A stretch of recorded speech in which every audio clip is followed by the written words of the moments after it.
Aviari megah Irfan Hakim jadi wahana edukasi anak sekolah. Pengorbanan Irfan Hakim mewujudkan mimpinya menyulap rumah mewahnya jadi rumah aneka ragam hewan berbuah manis.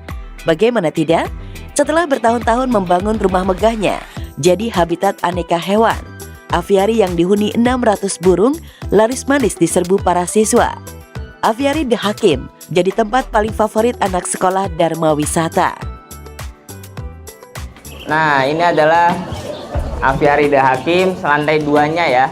Lantai 2 kita berada di rumah pohon. Ya, ini adalah burung-burung yang kita latih biar mereka dekat dengan kita sehingga mereka tidak merasa stres di dalam sini. Boleh, ini adalah kura-kura Aldabra ya, kura-kura terbesar nomor 2 di dunia. Yang pertama itu kura-kura Galapagos.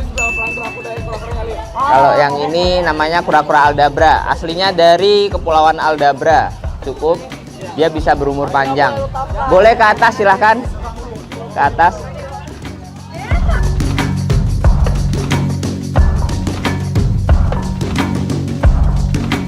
Luar biasa, udah antri.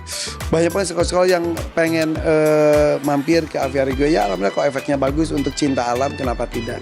Ya alhamdulillah, kalau efeknya bagus untuk edukasi mereka, kenapa tidak? Ya, konsep aviari bak hutan di tengah kota jadi magnet tersendiri bagi para pengunjung. Bukan hanya anak sekolah yang antri berkunjung, Dokter Universitas Gadjah Mada Jogja ikut kepincut dengan pesona aviari milik Irfan Hakim. Hai, assalamualaikum guys. Gue diserbu para dokter hewan nih, UGM. Oh ini geng UGM guys. Lantas benarkah antri pengunjung yang mendatangi aviari megahnya? Irfan Hakim berniat mengubah hobinya memelihara hewan jadi lahan bisnis? Enggak, itu jangan lihat bisnis. Kalau gue tuh ngelihatnya dari hobi, tapi ternyata bisa memberikan efek positif untuk banyak orang gitu. Meski hobinya menyulap rumah megah jadi tempat aneka habitat hewan, mulai dilirik banyak pengunjung, Irfan sama sekali tak tergoda menjadikan ladang bisnis. Bahkan Irfan yang sudah 4 tahun membangun akuarium super mega tank, siap mendatangkan hiu di akuarium raksasa miliknya. Wow! Ini dia. Ini ya guys. Super mega tank. Udah. Super mega tank. Berarti 4 tahun ini. Ya. 4 tahun gak diapa-apain, udah gini aja tuh. Yang bikinnya Scavengers. Scavengers ya. Tapi nggak ada ikan hiu kecil gitu. Tunggu. Akan ada project berikutnya. Tunggu guys. Ikuti The Hakim untuk ikuti projectnya ya. Itu belum ceritain. Akan ada project ikan hiu. Banyak project kalau Irfan nih, hebat.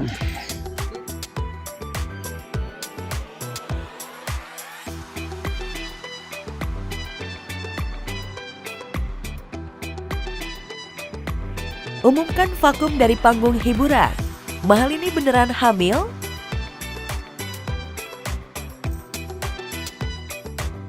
Betapa mengejutkannya Mahalini dalam sebuah penampilannya saat mengisi acara pergantian tahun baru di atas panggung, sempat mengungkapkan kata-kata yang seolah-olah ia akan berpamitan dari panggung hiburan di tahun 2025. Hal ini disampaikan istri Rizky Febian tanpa menyebutkan apa maksud ungkapannya itu.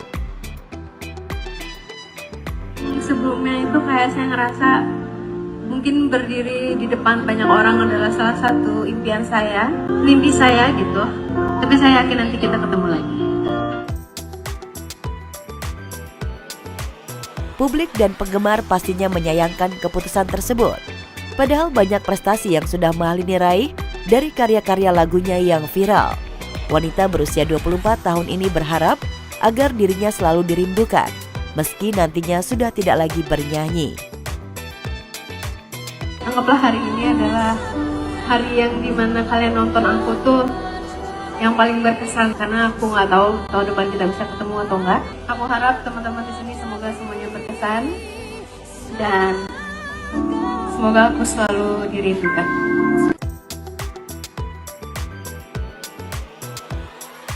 Meskipun alasan hiatusnya tak disebutkan, namun di balik itu warganet menaruh curiga. Mahalini diduga sedang hamil sehingga lebih mengutamakan kondisinya untuk beristirahat sejenak dari aktivitas menyanyi yang kerap menyita waktunya. Orang-orang yang terdekat gue kayak misalnya keluarga terutama tuh nggak tahu, ya udah lu taunya gue happy aja, lu taunya gue sukses aja gitu.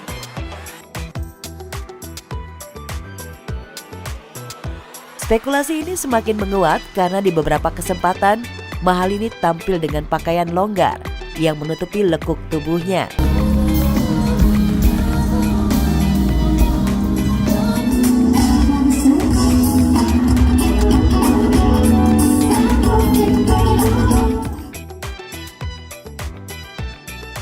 Sebelumnya, Sule, ayah dari Rizky Febian, juga sempat mengungkapkan soal dugaan kehamilan sang menantu. Pelawak yang baru berulang tahun yang ke-48 tahun itu tampak masih belum berani bicara panjang lebar terkait Mahalini berbadan 2. Menantu hamil? Enggak. Bener nggak lagi hamil? Keinginan Mahalini untuk vakum sebenarnya sudah beberapa waktu lalu sempat terlontar. Namun kini Lini Toh tetap masih eksis manggung di beberapa kota hingga akhir tahun lalu. Lantas, apakah kini keputusan untuk vakum sudah bulat? Apa kita terlalu dekat sama duniawi ya? Waktunya kita untuk hold dulu semua ini, terus kita deketin sama yang di atas, terus dia bilang, kamu tuh belum 10 tahun atau berapa gitu deh. Iya. Terus kejenuhan orang tuh beda-beda ya kan? Pesta pernikahan Al-Ghazali dan Alisa bakal digelar 2 hari berturut-turut.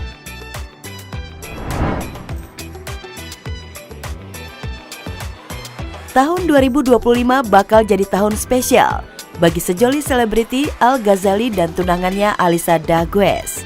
Sambut tahun pernikahan, putra sulung Ahmad Dhani dan Maya Estianty menghabiskan waktu akhir tahun liburan romantik di Bangkok, Thailand.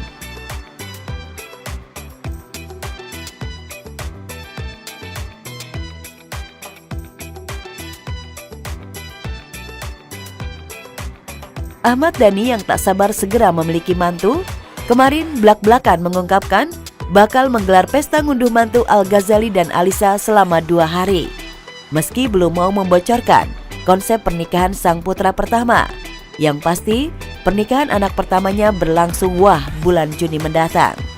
Bulan Juni. Bulan Juni. Bulan Juni ya, bulan Juni. Indonesia atau Thailand? Di Indonesia akan ada dua event. Jadi event yang pertama di bulan Juni tanggalnya masih rahasia. Itu hanya 300 orang undangan. Ya, besoknya baru yang banyak orang. Ya, pemilihan 2 kali pesta dalam 2 hari berturut-turut bukan tanpa alasan. Selain disinyalir ada 2 perbedaan antara Maya dan Dhani terkait pernikahan sang putra pertama. Membludaknya tamu mustahil membuat pesta pernikahan berkonsep private seperti di Eropa, seperti kemauan Maya. Awalnya dia cuma mengundang 300 orang kan. Saya bilang mana mungkin 300 orang kan. Iya, anggota DPR aja ada 500 ya kan. Belum menteri-menteri ya kan. Belum artis-artis main band kan. Jadi nggak mungkin kayak 300 orang. Makanya harus dibuat 2 hari. Satunya yang cuma 300 orang, satunya lagi yang lebih banyak lagi. Lepas dari teka-teki adanya friksi antara Dhani dan Maya, satu hal yang pasti, Maya dan Mulan Jamila sudah tak sabar ingin segera menimang cucu pertama. Untuk itu, setelah menikahkan Al, tak mau berlama-lama, El dan Dul segera menyusul ke pelaminan. El mungkin tahun depan lah, 2026 lah mungkin. Dul 2027. Oh, jadi setahun sekali gitu. Jadi beda-beda setahun nih Pak deh. Iya, biasa.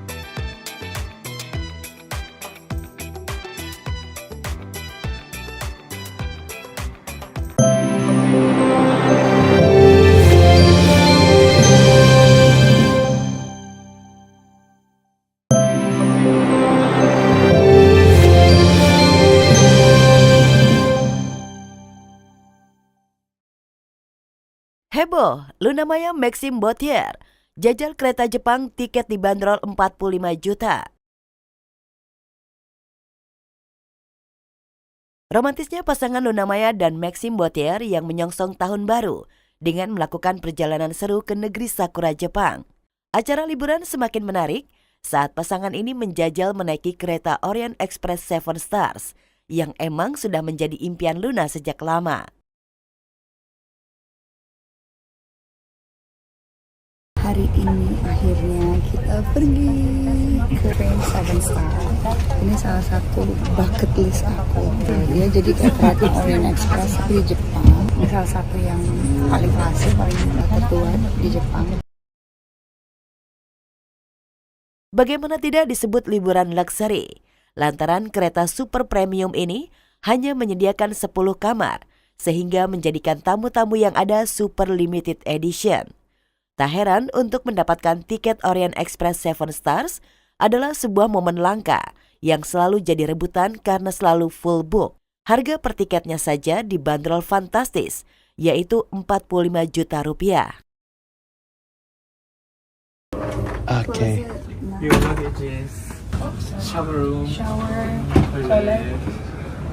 Sebenarnya kita nggak ada agenda ke Jepang. Tadinya mau ke New York, mau ke Amerika. Gara-gara dapet Seven Star kan 10 kamar. Dan ini 3 malam 4 hari. Seru banget. Luna dan Maxim sangat menikmati perjalanan kereta Seven Stars dengan interior mewah dan serba eksklusif. Nggak cuma itu, mereka juga mendapat pelayanan serba kelas atas dan mewah. Jadi kita makan. Oke.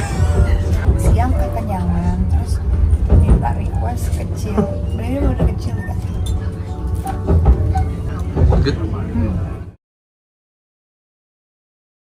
Ya, 2 tahun berpacaran, Luna dan Maxim terlihat semakin lengket. Asmara dua sejoli beda 10 tahun itu juga telah mengantongi restu masing-masing keluarga. Para penggemar pun berharap sang idola bisa melangkah ke pernikahan di tahun 2025 ini. Bisa punya waktu untuk diri sendiri, keluarga dan juga teman-teman. 2025, hopefully your house is ready.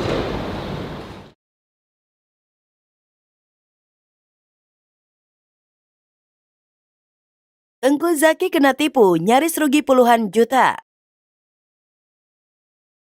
Tengku Zaki nyaris kena tipu. Asa ingin membahagiakan keluarga mengajak liburan Natal dan Tahun Baru ke Labuan Bajo, justru berujung nestapa. Tengku Zaki yang sudah melunasi biaya traveling, justru diminta kembali uang sewa kapal puluhan juta rupiah. Tak mau uang yang ia berikan raib begitu saja. Tengku Zaki pun langsung blow up di media sosial. Waktu kemarin tuh dia sempet nantangin gitu kan, masa nggak percaya sih gitu kan. Tolonglah bantu dulu gitu. Masa nggak percaya? Kalau nggak percaya kan tinggal diviralin aja dia. Kalau nggak percaya kan tinggal diviralin aja. Ya udah akhirnya saya naikin juga tuh di sosmed, naik. Nggak lama naik dia telepon balik minta diturunin postingannya gitu. Sementara uangnya belum balik. Ya udah saya akan turunin kalau misalnya kalian udah semua transfer balik semuanya gitu. Akhirnya dia berusaha semaksimal mungkin ya. Baru di transfer itu kemarin ya.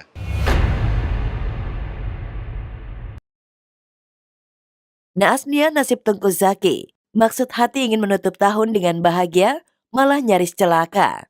Meski uang puluhan juta sudah kembali, peristiwa naas itu membuat Tengku Zaki kapok dan lebih berhati-hati memilih agen travel. Lebih hati-hati sih, dan saya juga kadang suka bingung juga, padahal ini orang kenal gitu kan, jadi harus kemana lagi gitu. Dari permasalahan ini tuh banyak banget juga dari travel agent yang berterima kasih juga ini di up gitu, karena ternyata ini bukan baru, kejadian ini tuh udah sering gitu kan, baik itu dengan